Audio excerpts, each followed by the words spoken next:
oferta más competitiva del mercado, acceso, conexión, servicios de calidad y visión social. La empresa trabaja para que las y los ecuatorianos tengan acceso a la tecnología y conectividad. La corporación brinda productos que conectan vidas, especialmente de las poblaciones más vulnerables y de los sectores más alejados del país. La estatal devuelve sus recursos en beneficio del Ecuador, que se reinvierten en proyectos para mejorar la condición de vida de los ciudadanos. La CNTEP crece e innova constantemente, ya que está comprometida con la transparencia, eficiencia y sobre todo la rentabilidad social. Trabajamos por mantener los servicios bajo condiciones de calidad que aporten a reducir la brecha digital, al bienestar de las personas y a afrontar los retos que el futuro nos depara.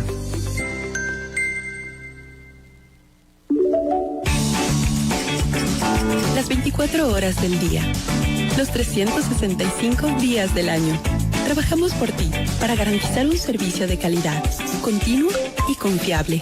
En la empresa eléctrica Quito aportamos para que la electricidad llegue a los hogares, las industrias y los comercios, con sostenibilidad, eficiencia y responsabilidad ambiental. Empresa Eléctrica Quito, siempre junto a ti. Donde quiera y cuando quiera, escuche Sonorama. Ingresando a www.sonorama.com.es. No hay nada más importante que estar informado. Por eso, si usted es amante de los deportes, quiere estar actualizado en noticias, variedades, tener contacto con nosotros, o simplemente escuchar nuestra programación en vivo, ingrese a sonorama.com.es y descubra una variedad de contenidos que nuestra programación le brinda día a día donde quiera que se encuentre. Sonorama.com.es es la página web de Sonorama, la gran señal nacional. Para CNT es un gran orgullo cuando las cifras hablan por sí solas, pues en enero de 2023 la corporación generó un superávit de 1.6 millones de dólares, a diferencia de los 4 años anteriores en el mismo periodo. En este primer trimestre del año se han recuperado líneas de negocios que venían cayendo desde el 2019. Hay una disminución en la tasa de cancelación de suscripciones en el servicio móvil avanzado y televisión. En cuanto a telefonía e internet fijo, así como transmisiones de datos, la tasa de cancelación de servicios también disminuyó. CNT está comprometida con la rentabilidad social, en conectar vidas y a todos los hogares ecuatorianos. Contáctanos para más información al 1-800-100-100. Atención al cliente. Asterisco 611, operador CNT. CNT Corporativo, @cnt.gov.es. Fin de espacio publicitario. El siguiente segmento tiene clasificación A, apto para todo público, contenido O de opinión. En A Primera Hora, punto de vista, el análisis con nuestros invitados.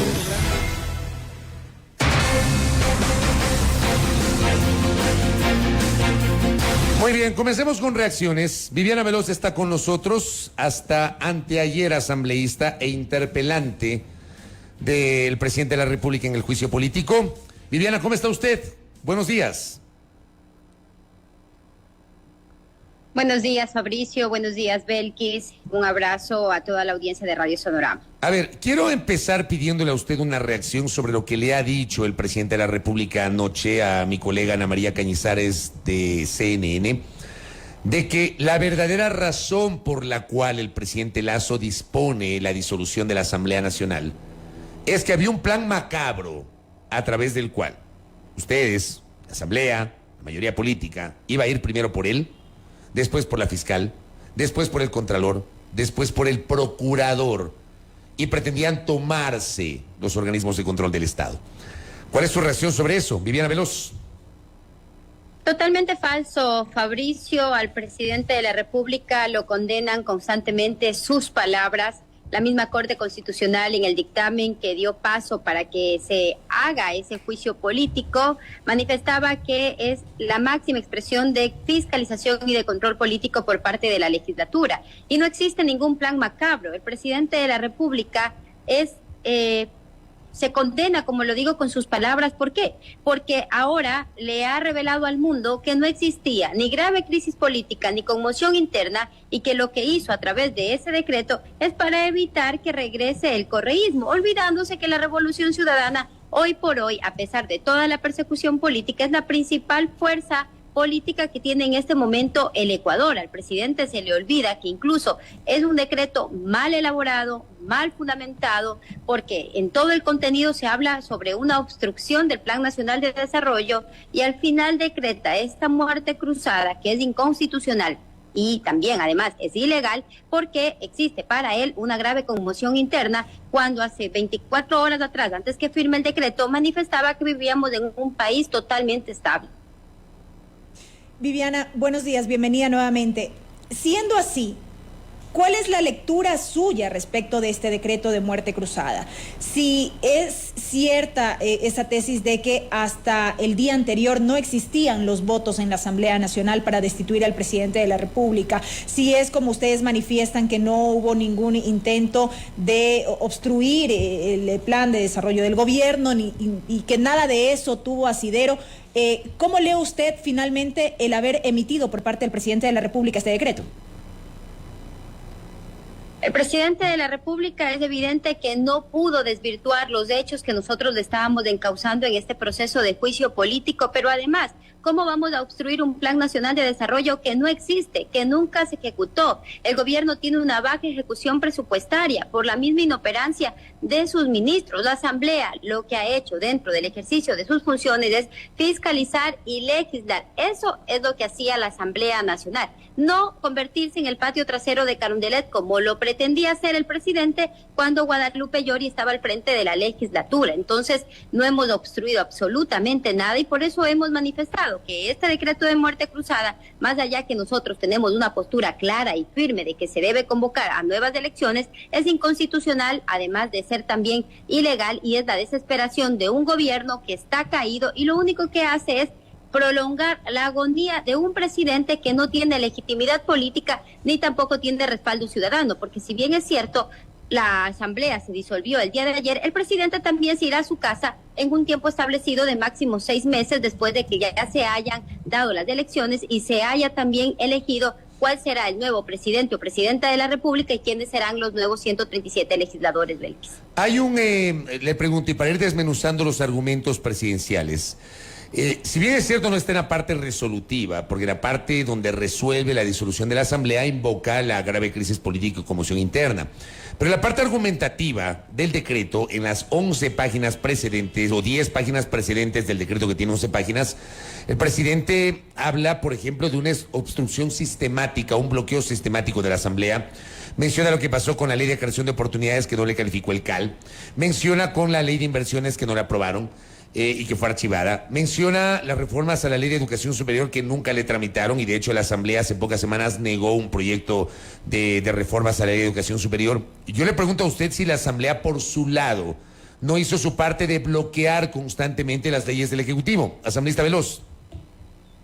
De ninguna manera, Fabricio. Incluso recuerdo un criterio suyo, un criterio muy riguroso hace días atrás que estaba escuchando la Asamblea. ¿Qué pudo haber obstruido del presidente de la República? Ha presentado 9 cuerpos normativos, entre ellos reformas, y la Asamblea ha dado tratamiento, incluso dentro de los plazos que están establecidos en la ley. La Asamblea, los 2 únicos proyectos que ha negado es el proyecto económico urgente, que era el de creación de inversiones, si no me equivoco en este momento, que era un proyecto de ley muy precarizador para el país, que privatizaba las empresas públicas, privatizaba la educación y no era conveniente para el Ecuador, y por eso fue de forma mayoritaria archivado. Y lo otro es la reforma a la LOES, que regresaba a las universidades de garaje y de esa forma también precarizaba la educación en este país. El resto de leyes se han dado tratamiento. La ley, esta ley que yo propuse, la derogatoria, el paquetazo tributario, entró por el Ministerio de la Ley. El presidente no puede decir y engañarle al país que le hemos obstruido algo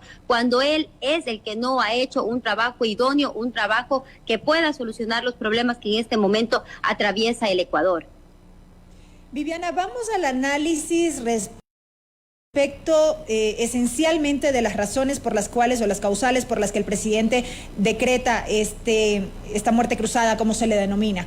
La grave crisis política y conmoción interna. ¿Qué lectura le merece, y más todavía cuando ahora mismo esto ha sido sujeto de acciones de inconstitucionalidad que fueron presentadas ante la Corte Constitucional el día de ayer, a lo cual UNES no se adhirió, manteniendo esta postura que ya le habían advertido de no presentar ningún recurso en ese sentido?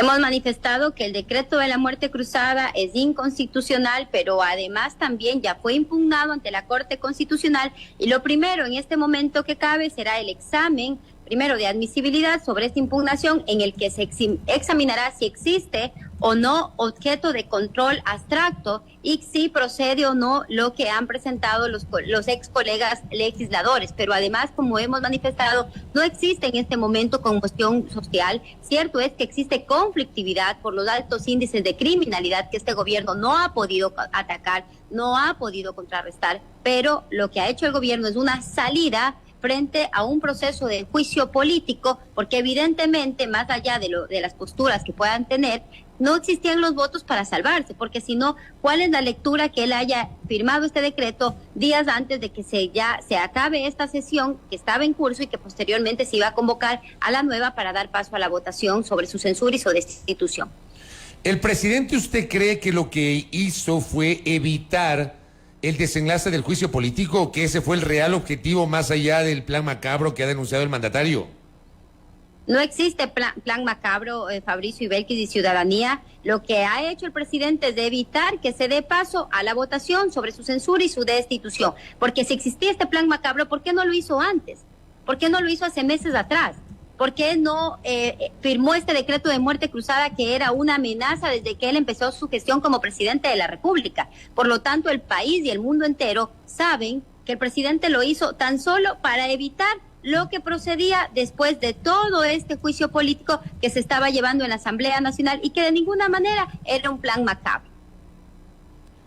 Cuando se habla, por ejemplo, de la grave crisis política, ¿tiene asidero el invocar esa causal? Entiendo que son concurrentes, me explicaba la constitucionalista Jimena Ron anoche, que son concurrentes la grave crisis política y la conmoción interna. Pero ¿hay grave crisis política, le pregunto, cuando la Asamblea, está claro, tiene un divorcio evidente con el Ejecutivo, o tenía un divorcio evidente con el Ejecutivo asambleísta? Quien no ha podido construir gobernabilidad, quien ha roto todos los puentes de diálogo, es el presidente de la República, Fabricio, no la Asamblea Nacional. Es él el que no sabe y que no entiende que no puede gobernar. No había una grave crisis política, no existía una conmoción interna. Por lo tanto, ese decreto no tiene asidero legal, no tiene asidero democrático, y ahora el país sabe que lo hizo para evitar esta votación, pero también lo hizo porque él manifestaba hace meses atrás que su objetivo principal no era solucionar los problemas de los ecuatorianos. Su objetivo principal era atacar al correísmo y era también no permitir que la Revolución Ciudadana pueda volver a gobernar el país. Palabras del mismo presidente. Por eso manifiesto, al presidente lo condenan siempre sus palabras. No sabemos a quién creerle, al Guillermo Lasso antes de ser presidente, o al Guillermo Lasso ahora que está en el ejercicio de sus funciones. Antes decía que era un demócrata y que no iba a impedir jamás las acciones de fiscalización de la Asamblea Nacional, y ahora hace todo lo contrario. Ante el escenario en el que nos encontramos en este momento, Viviana, a su juicio, ¿qué es lo que debería ocurrir? Insisto, considerando que se encuentran ya estas acciones en manos de la Corte Constitucional, considerando además que por cuerda separada y como lo determina la ley, el Consejo Nacional Electoral ha iniciado ya las acciones pertinentes para llevar adelante las elecciones que deberán desarrollarse para poder completar este periodo tanto legislativo cuanto presidencial. Más allá de lo que resuelva la Corte, de las acciones que han presentado tanto los ex legisladores de la bancada social cristiana y de la izquierda democrática y de Pachacuti, el Consejo Nacional Electoral tiene que hacer la convocatoria dentro de los 7 días que están establecidos en la ley, pero además también nos ratificamos en nuestra postura, que sea el pueblo ecuatoriano que vuelva a dirimir nuevamente democráticamente en las urnas quienes quieren que sean sus representantes. Creo que para volver a recuperar un país con estabilidad económica, estabilidad democrática, con estabilidad en materia de seguridad. Se necesita que estén al frente nuevos gobernantes y que evidentemente no debe ser Guillermo Lasso, porque además tiene altos índices de ilegitimidad y desaprobación por parte de la ciudadanía. Esto querría decir entonces que se confirma de que ustedes como Revolución Ciudadana no van a presentar ningún recurso. Ustedes directamente no lo van a hacer.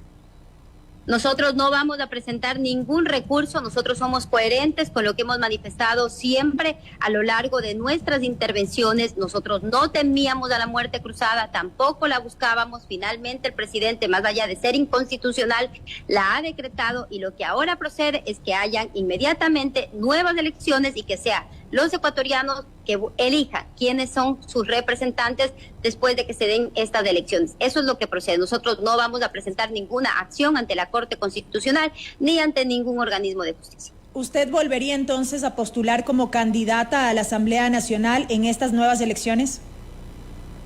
Eso ya sería decisión interna de nuestro movimiento, interna de las primarias que se den en nuestro movimiento, más allá de quienes sean los candidatos. Creo que lo correcto es que en democracia se vuelva a elegir nuevamente, Belkis.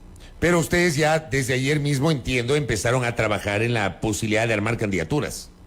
No, de ninguna manera, de ninguna manera. Nosotros no hemos tenido ninguna reunión, ni nuestro buró político, ni el buró del movimiento, ni quienes éramos parte de la bancada de la Revolución Ciudadana. Creo que ahorita lo primordial es primero analizar lo que está sucediendo en el país y ya habrá el momento oportuno para decidir quiénes son nuestros candidatos. Evidentemente tenemos cuadros valiosos de mujeres, hombres inteligentes, preparados, que podrán conducir las riendas del Ecuador en este momento tan delicado por el que estamos atravesando. Sin embargo, ese momento oportuno, Viviana, debería ser lo más pronto, tomando en cuenta los tiempos cortos que están dados precisamente para convocar a estas nuevas elecciones y todo lo que el proceso involucra. Así es. Tampoco es menos cierto que los tiempos son cortos, pero nosotros decidiremos, somos orgánicos, somos disciplinados, y después de que se haga toda una evaluación tanto interna y también se proceda con las primarias, que es lo que se debe hacer en un movimiento que respeta también la democracia interna. Después de ello nosotros resolveremos quiénes son nuestros candidatos tanto para la presidencia de la República como también para la legislatura. ¿Qué pasaría si la Corte Constitucional, que ya comenzó a tramitar ayer mismo, se sortearon las dos acciones de inconstitucionalidad presentadas?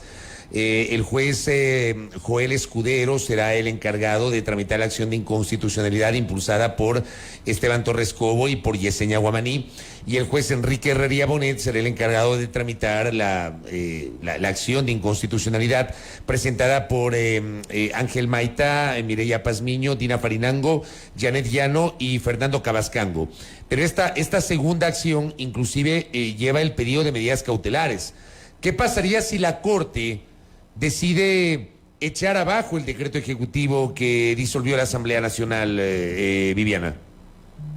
Bueno, si la Corte decide que no existían las causales para decretar la muerte cruzada, lo que procede es que la Asamblea nuevamente entraría en funciones y se reactivaría el juicio político en contra del presidente de la República, pero hay que esperar el pronunciamiento y el dictamen de la Corte Constitucional. Pero si existiría ese dictamen a favor de lo que han presentado los ex colegas legisladores, evidentemente de manera inmediata entraría en funciones y recalco, se activaría nuevamente este proceso de juicio político que quedó paralizado por el decreto. Correcto. Viviana Veloz, gracias por el tiempo.